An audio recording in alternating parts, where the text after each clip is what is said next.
Magandang araw po sa inyong lahat mga kababayan at welcome back dito po sa ating munting channel Pinas News Review, kung saan re-reviewin po natin ang mga mahalagang balita dito sa Pilipinas. Mga simpleng komento sa mga issue dito sa Pinas. At ito nga mga kababayan, kapapasok lang, expose na, tumabog na si Imelda Marcos, di masikmura ginawa ni PBBM, Lisa, Kumar at China. Yan mga kababayan ang ating bibigyan ng komento. Mula po ito kay Pinas News Insider. Nasa description po ang full video link ng video ito. Subscribe na po kayo.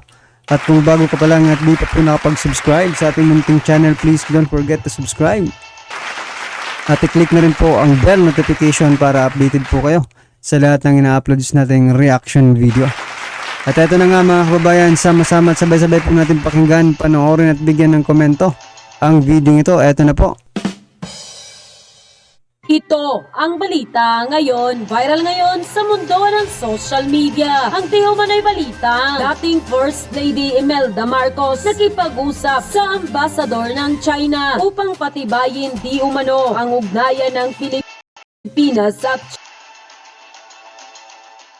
China. Totoo kaya ito mga kababayan? Ating alamin. Pero bago ang lahat, kung bago ka pa lamang sa aming channel, please huwag kalimutang mag-like, subscribe at i-click ang notification bell para mas maging updated ka pa lalo sa lahat pa ng bagong video na i-upload namin. At ito na nga mga kababayan, sa lumalalang tensyon ngayon sa West Philippine Sea sa pagitan ng mga barko ng Pilipinas at China, dating First Lady Imelda Marcos sila gumawa ng sariling hakbang at nakipag-usap di umano sa Chinese Ambassador ng China. Ayon pa sa balita ng politiko, alam ba ni BBM yan? Imelda Marcos meets with Chinese envoy, and Forbes Park. Former First Lady Imelda Marcos had dinner with Chinese Ambassador to the Philippines, Wang Xilian, on Thursday, May 16. Just as her son, President Ferdinand Marcos Jr. announced, there will be a stricter enforcement of rules for Chinese nationals entering the country. Politico learned that the former First Lady was invited to the opening of Chinese Embassy, New Chancery at Forbes Park, Makati. Other politicos who attended the event included Cagayan Governor Manuel Mamba and former presidential spokesperson Harry Roque, unquote. At sa isang video naman na lumabas sa social media na kung saan ay tila inihatid ng ambassador ng China si dating First Lady Imelda Marcos, na kung saan ay tila nakikipag-usap di umano si dating First Lady Imelda Marcos kay Chinese Ambassador Wang Xilian. Nais kasi daw ng First Lady Imelda Marcos na ipagpatuloy di umano ang magandang samahan ng Pilipinas at China. Kung ating maririnig sa video, tila sinabi ng dating First Lady sa Ambassador ng China ang mga katagang continue and strengthen friendship. At sa huli, sinabi pa nito ang salitang world peace na tila sinang-ayuna naman ng Ambassador ng China. Ngunit tila taliwas naman sa nangyayari ngayon sa ating bansa sa pamumuno ng Administrasyong Marcos na anak ni First Lady Imelda Marcos, dahil sa pagkakaroon ng matinding tensyon sa pagitan ng China at Pilipinas sa usapin ng teritoryo sa West Philippine Sea. At kung magbabalik tanaw, ating matatandaan na tila naatasan din noon ni dating Pangulong Ferdinand E. Marcos Sr. si dating First Lady Imelda Marcos na magkaroon ng magandang ugnayan sa iba't ibang bansa. Kaya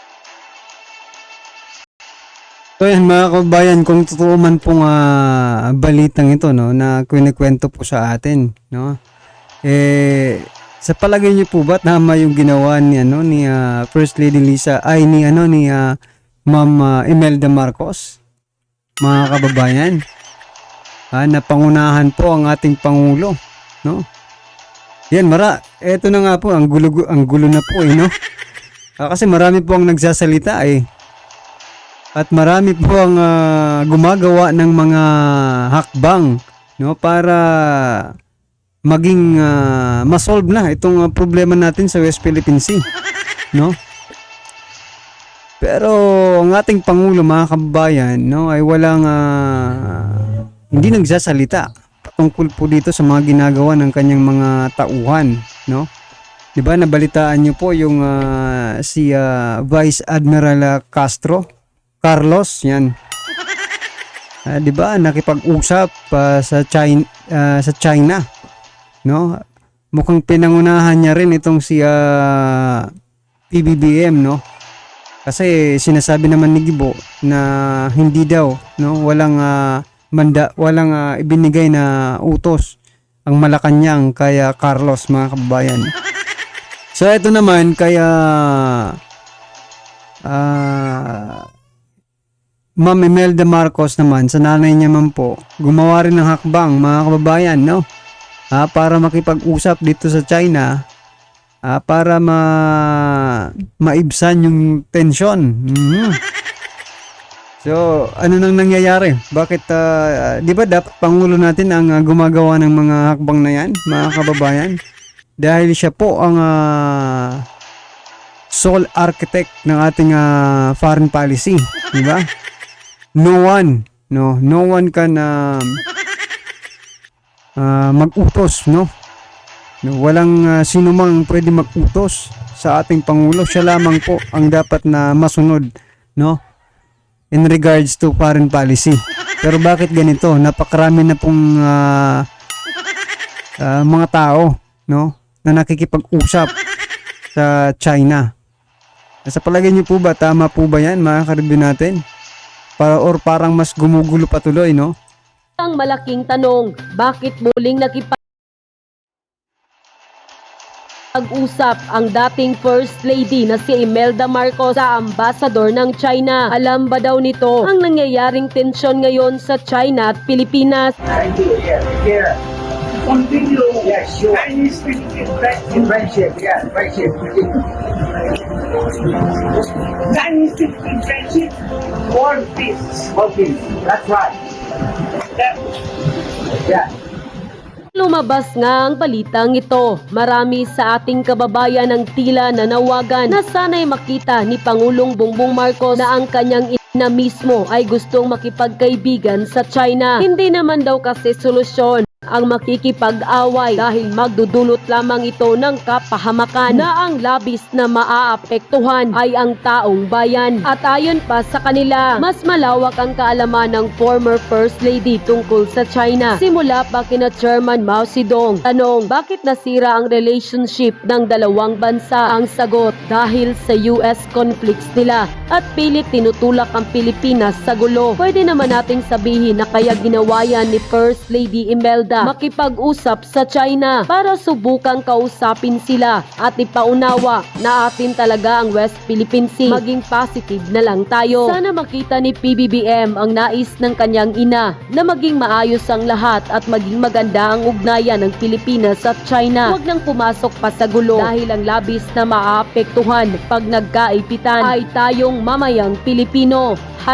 #Mothers Know Best PBBM. Si dating FL Imelda Marcos na mismo ang nagsabi na strengthen and continue our friendship sa China. At ina mo mismo na mahigit sa 20 years naging ina ng Pilipinas. Makinig ka naman sa taong bayan. Huwag magpadala sa bugso ng damdamin. Unahin ang totoong problema ng bayan, lalo na ang climate change na maaring maging dahilan na mawala ang pinag-aagawang teritoryo.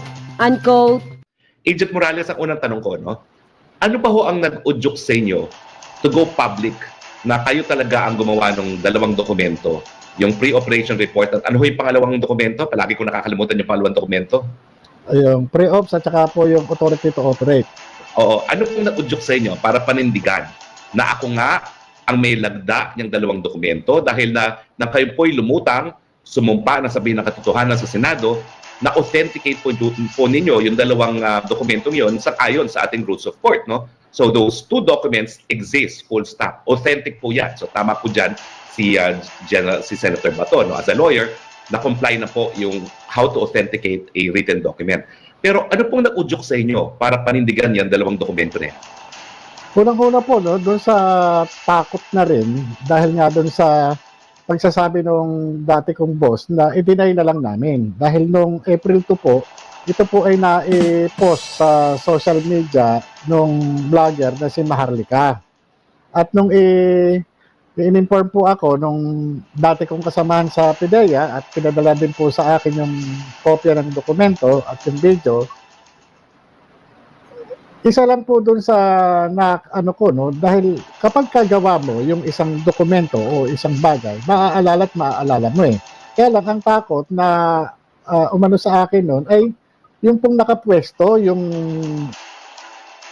So meaning mga kababayan, alam talaga ng PDEA itong dokumentong to at naalarma po sila, no? At kinontak nga no si Morales na hayaan na lang 'yan. Oh. So ano pang hinahanap niyo, ano pang gusto nyong hanapin na matibay talaga yung ebidensya na ito, 'di ba? Eh yung gumawa umamin na nga, no?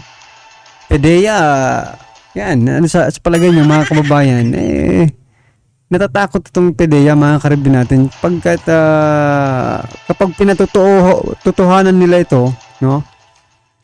Malalagot sila. Yun lang naman yun malalagot talaga sila pag sinabi nilang totoo ito. Ha?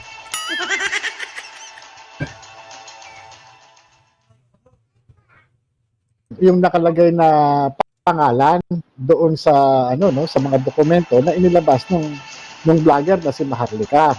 Kaya ang ginawa ko po doon, matapos ko pong malaman na ito yung dokumentong ginawa ko, yung pinost niya sa social media, ay nagkaroon kagad ako ng pakikipag-usap doon sa aking kasamahan. At yung nga, ay pumunta siya doon sa dati naming kasama na yung boss ko, si Agent Francia. At doon sa speaker po nung telepono, nung dati kong kasama na si Curioso, ay nakapag-usap kami, nakapagpalitan kami sa pamamagitan ng hawak niyang cellphone na naka-speakerphone. At doon nga po, sinabi na i-deny ko na lang para wala nang gulo. At dahil nga, director na siya ng doon sa PDEA, ako nasa labas naman. Kasi siya, i-deny na lang daw niya. At yun naman po, nakumpirma naman po niya na talagang nasabi niya. Kaya lang, sinasabi nga niya, nasabi ko nga yun, hindi kay Morales, hindi nga rin sa akin, kundi doon sa ibang taga-PDEA. Sabi ko, napaka-imposible naman po yun. Kaya nga, ngayon, Well, mga kababayan, ha? I-deny na lang daw, pero hindi niya sinabi kay Morales. Ganun din yun, mga karibin natin. Diba? Once na inamin mo yan, kahit doon mo pa sa isang ahente sinabi, no? Na i-deny na lang yan, yung essence ng statement mo, no? Parang ganun na rin. Parang sinabi mo na rin kay Agent Morales na i-deny mo na yan. So, ano pa, mga karibin natin, pag sinabi mong i-deny, you know something, no? May alam ka. Ha? Kaya nga i-deny kasi may alam ka Diba? Hindi mo naman pwedeng i-deny na wala kang, diba? Hindi mo alam yung nangyayari dyan. So, anong sa palagay nyo, mga kababayan, ha? Nilaglag ba ng PDEA itong si Morales? Ha? Dahil dyan sa pagdi-deny na yan? Well, anyway, taong bayan rin pa rin naman, no? Ang huhusga sa inyo. Kung, nga, sinabi nyo i-deny na lang, hindi ibig sabihin, meron nga. May something nga na dapat malaman ng taong bayan na ayaw nyong malaman ng taong bayan. Yan, ha? At syempre, alam na natin yan kasi yung mga subject, mga karabin natin, di ba? Mga high profile, kaya ganyan siguro ang inyong pagano, no? Kasi kayo rin ang tatamaan once na inamin nyo yan di ba? Sabagay, understandable naman mga kababayan kasi nga dyan sila nabubuhay no? Once na kinonfirm nga nila yan, hindi natin alam kung saan sila pupulutin, di ba? O yan mga kababayan, ano po ang inyong reaksyon dyan ka sa mga ginawa no ni Ma'am Imelda Marcos? Yan nakipag-usap sa China. So yan, yung ina na po ang nakipag-usap. Bakit hindi ba kaya ni PBBM na face to face na makapag-usap sa China? Di ba? Kasi bukod po sa kanyang mama, sa kanyang nanay, no? Hindi rin natin masabi kung inutusan ba itong siya Kasi parang inaako niya na siya na ang siya na talagang nakipag-usap. Siya nga talagang nakipag-usap. Pero ang tanong, sino ang nag-utos sa'yo para kausapin, no? Itong si Vice Admiral Carlos, mga kabayan, sino ang nag-utos sa kanya para kausapin ang China? Si Secretary Gibo ba? Or, kasi may chain of command yan, di ba? Chain of command yan, mga kababayan. From the president to the patungo sa kung sino man ang utusan. Mahirap naman kung, for example, si Secretary Gibo lang ang nag-utos, di ba? O, edi malilintikan din siya kay, kay PBBM. Kasi wala namang nag-utos. Yan ay kung walang nag-utos, mga kababayan. Kayo po ba naniniwala na walang nag-utos sa kanila at kusa lang nilang ginawa yon, mga kababayan? Bakit ba kasi hindi na lang aminin na nakikipag-usap talaga sila, di ba? Sa China. Kinakahiya ba nila na makipag-usap tayo sa China? Diba? Normal naman yan, di ba? Kasi kung gusto mo talaga ng kapayapaan, kailangan ninyong mag-usap. Diba? Unless, di ba? Kung may isang third party na ayaw ng kapayapaan, di ba? Yun lang yun, mga karibin natin, di ba? Ano man po ang inyong reaction, komento or kritisismo sa video ito, mga karibin natin, i-comment lang po sa baba para at isa lang po ng ating mga kababayan ang inyong pong reaksyon, no? Komento, opinion patungkol po sa video ito, right? Alright, kung bago ka pa lang at dito po nakapag-subscribe sa ating munting channel, please don't forget to subscribe at click na rin po ang bell notification para updated ka po sa lahat ng ina-uploads nating reaction video. Yan, panoorin nyo na lang po ng buo. Ang video nito, nasa description po ang full video link nito. Mula po kay Pinas News Insider, maraming salamat po.